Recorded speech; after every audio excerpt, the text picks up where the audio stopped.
देते हैं। आइए उस पर आधारित ये लघु फिल्म देखते हैं। भक्ति और आराधना से भरे नवरात्रि के इन 9 दिनों में आदि शक्ति के 9 रूपों की विशेष विधि विधान से पूजा अर्चना की जाती है। जहां आज मां के प्रथम स्वरूप मां शैलपुत्री का दिन है। शैल मतलब पहाड़। मां अपने इस रूप में एक हाथ में त्रिशूल और दूसरे हाथ में कमल लिए नंदी बैल पर सवार हैं। मां शैलपुत्री की पूजा धन, रोजगार और अच्छे स्वास्थ्य के लिए की जाती है।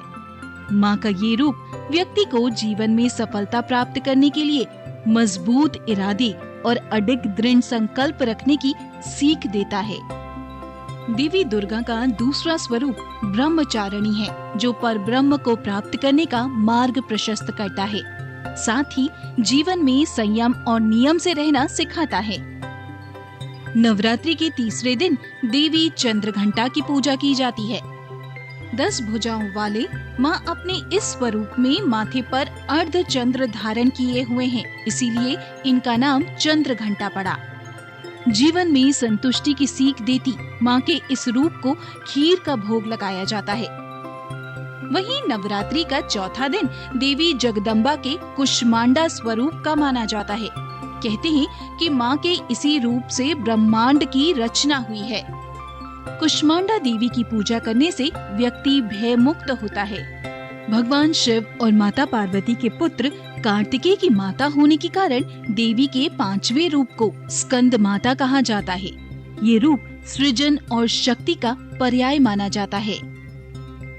वहीं मां का छठा दिन ऋषि कात्यायन की पुत्री मां कात्यायनी देवी का होता है। कात्यायनी देवी स्वास्थ्य की देवी मानी जाती हैं। मां के इस स्वरूप की आराधना करने से व्यक्ति रोग, शोक, संताप से मुक्त हो निरोगी काया को प्राप्त करता है। मां का 7वां स्वरूप अलौकिक शक्तियों, तंत्र मंत्र सिद्धि साधना का दिन माना जाता है, क्योंकि इस दिन मां के काल रात्रि रूप की पूजा की जाती है। अपने इस रूप में मां साधक को जीवन में लगातार आगे बढ़ते रहने और सफलता प्राप्त करने के लिए निरंतर प्रयास करते रहने की सीख देती हैं। दुर्गा अष्टमी या नवरात्रि का 8वां दिन देवी महागौरी को समर्पित है। महागौरी पवित्रता और अखंड सौभाग्य का प्रतीक मानी जाती हैं। इस दिन मां को नारियल का भोग लगाया जाता है। नवरात्रि का अंतिम दिन यानी देवी दुर्गा का 9वां अवतार सिद्धिदात्री है, जिन्हें समस्त सिद्धियों की अधिष्ठात्री देवी माना जाता है।